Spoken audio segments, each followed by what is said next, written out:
ក្រសួងមហាផ្ទៃក៏ហៅមន្ត្រីនគរបាលចរាចរណ៍7រូបរឿងស្ទាក់រថយន្តពលរដ្ឋបណ្ដាលឲ្យប៉ះគ្នារួចរបាររត់ចេញពីកន្លែងបន្ទាប់ពីម្ចាស់គណនី Facebook ឈ្មោះ Like គង្គាបានបង្ហោះឃ្លីបវីដេអូនៅថ្ងៃទី2 ខែមេសាឆ្នាំ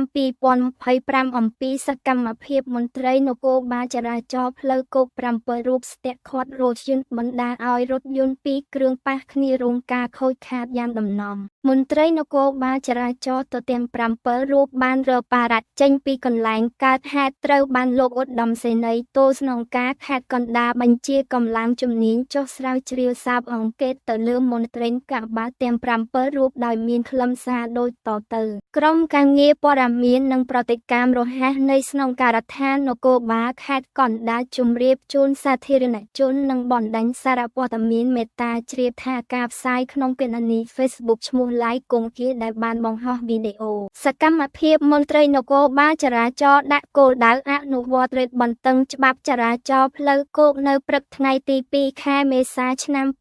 2025ចំណុចផ្លូវជាតិលេខ3ចន្លោះគីឡូម៉ែត្រលេខ28ត្រេ29ស្ថិតក្នុងភូមិព្រៃទទឹងឃុំត្រពាំងវែងស្រុកកណ្ដាលស្ទឹងខេត្តកណ្ដាលនៅរសៀលម៉ោង 14:00 នាទីថ្ងៃខែដដែលក្រុមការងារថ្នាក់ស្នងការដ្ឋាននគរបាលខេត្តបានធ្វើការស្រាវជ្រាវបឋមលុះព្រឹកថ្ងៃទី3 ខែមេសាឆ្នាំ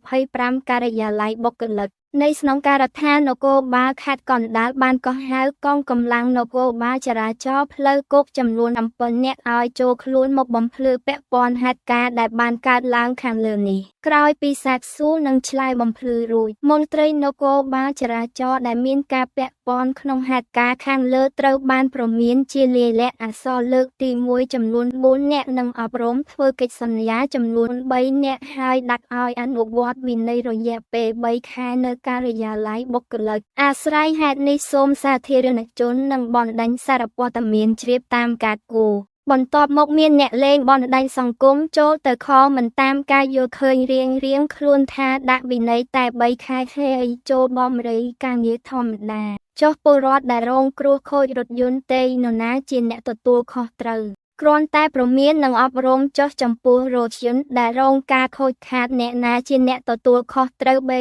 ប៉ូលីសមិនកាត់រថយន្តទេវាគ្មានការខូចខាតរថយន្តនឹងគេលេងទេចឹងមានតែម្ចាស់រថយន្តខូចរថយន្តខ្លួនហើយមិនទទួលបានសំណងនឹងយុត្តិធម៌ទេបីប្រជាពលរដ្ឋល្មើសច្បាប់ចរាចរណ៍វិញពីនៃគ្មានការលែងទេហើយការកាត់រថយន្តទៀតសោតកំពុងតែវេរថយន្តសុកស្រាប់តែចេញធ្លោមកអ្នកណាមិនភ័យអ្នកខ្លះភ្ញាក់ជន់ហ្វ្រាំងទាំងបង្ខំធ្វើឲ្យអ្នកក្រោយចាប់ហ្វ្រាំងមិនទាន់បុកគូបគ្នាចឹងទាំងគេទាំងខ្ញុំបេខ្សឹ